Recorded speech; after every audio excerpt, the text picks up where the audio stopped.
Welcome to day 4 of the Storytelling Secrets Challenge. Today we are looking at emergence, or what most people would call an origin or a founder story. I like to call it an emergence story because it feels like it's something that you've emerged from and you've created something from. So let's get in. So what is an emergence or an origin or a founder story? A lot of times people will, when they're talking about a founder or an origin story, they'll talk about it as in like retelling events. But this is one of the most important kinds of storytelling that you can use if you have a brand or a business. Like I said, sometimes it's called a brand story or a founder story, an origin story. It's really, it's about emerging from an experience and where you are because of that. Whether you're on a path of entrepreneurship or even if you're following a traditional career, most of us have had a catalyst for our calling or a reason why we started our business or ventured on the path that we are on in our purpose in life. And this is about sharing that story, sharing it in a way that helps your audience to see themselves in it so that it inspires and activates. Often the key that's missing from a founder or an origin story is that people will share it from their perspective and retell events and not actually put their audience in the story.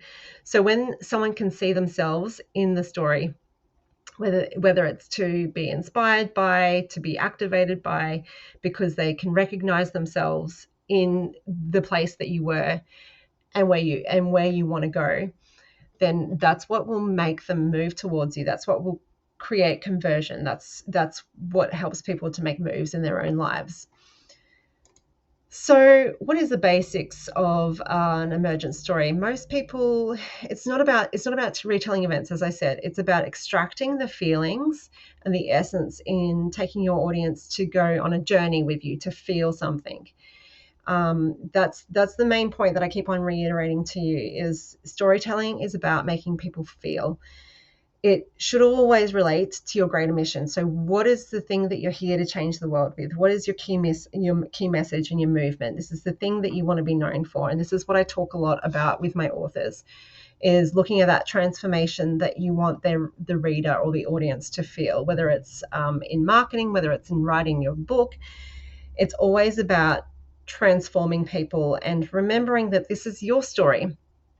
It's part of the mosaic that makes you, but it's so much bigger than you. And it's about how you connect to your people, how we connect as a collective, how you make impact, how you help people transform. So the outline or a structure for a good origin, founder, emergent story is that it always starts at a low point, a moment in time where you weren't sure that you'd make it through, a breakdown or a quantum crumble or a catalyst where everything shifted, a moment in time where you weren't sure that you'd hit rock bottom, you weren't sure you were going to make it. And following that low point, you take them to a high point. What is the expansion? What is the leap? Where are you at today as a result of your journey?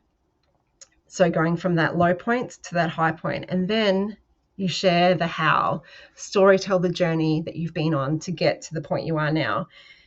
Not going into all of the details, not retelling events, just extracting the juicy bits, the message, and showing, putting people in your story so that they can see themselves. How can they too go through a similar journey? What is the transformation that you share? What is the gold nugget or the key? You've got the core key, you've got the elixir that they need. We're not looking at their pain points, but we're showing them how you've gone from something and now you're where you are, and this is the journey that you've taken them on. This is the transformation that you've taken them through, like whether it's a step-by-step framework or a signature process that you take them on. It's sharing the low, the high, and how the transformation that you took them on, making sure that they see themselves in your story. So that's where it comes back to the core beliefs. So that's the basics of an emergent story or a founder story. I would love for you to practice this, put it into place. Use this basic structure, and you can make a reel, you can make a post, you can do a long form or a short form, you can have key points, however you'd like. I'm going to drop some examples in, And I would love for you to have a practice, share it in the group. If you're not feeling comfortable sharing, even if you do share it with your audience, drop it into the group so we can love up on you. Mwah.